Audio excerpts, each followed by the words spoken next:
Avengers Infinity War came out during that time when I was just starting to really get into cinema. I always loved movies, but this opened my eyes to cinema. Out of Infinity War and Endgame, I like Infinity War more. We'll talk about that. But this movie challenged me. I thought, the protagonist wins, antagonist loses. Antagonist minions die in the middle or something.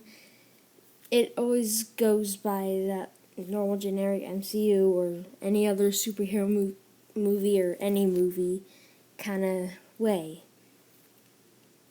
Spoilers, you've probably already seen it. Technically everybody dies at the end. And as a kid, and I didn't really see it coming, even though I kind of saw it coming because I got spoiled by everyone, but it changed my view of what cinema can do. By far the fifth greatest villain in the MCU. Well, not in the MCU. In the MCU, of course, Thanos is the greatest villain, period.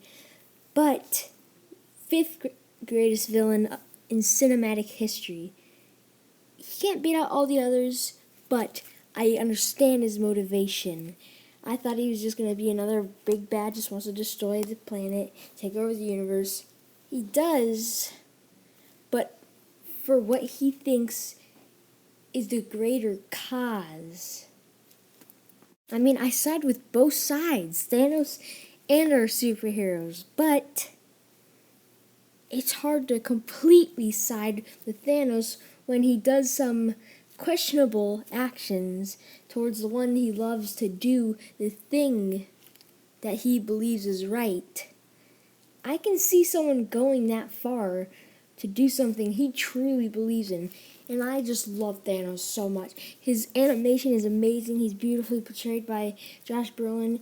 And also another great thing about this movie does is something I bet no other movie is going to pull off except for Endgame, but all these freaking characters, they just work so much because we've already had time to build on each one of the characters in other movies. It's just cinema at its finest, even though I know superhero movies aren't really cinema. I'm not just saying that because Martin Scorsese said it. I'm saying it because I do kind of believe it. That doesn't mean they're bad. It just means they're not cinema.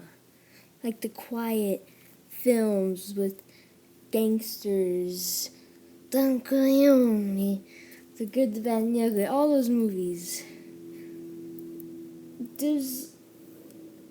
You have to listen to Martin Scorsese's explanation of it, though. It ain't cinema to me, but that doesn't mean I don't love it, because I love this movie. And I give Avengers Infinity War an A+.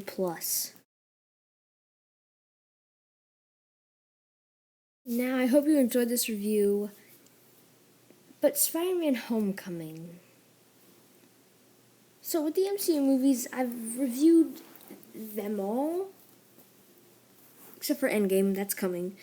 But Homecoming, I'm kind of sick of the MCU. Not in a bad way, just okay, I'm done for now. I'm just gonna say Spider-Man Homecoming gets a A. Great villain, great characters, great story, I love it all. Just want to get it out of the way. There, I'm getting it out of the way. Last review is gonna be Endgame. No Spider-Man Homecoming review because I want to upload Endgame review either today or tomorrow. So I just want to get it out of the way. Anyway, that's until next time. ECU.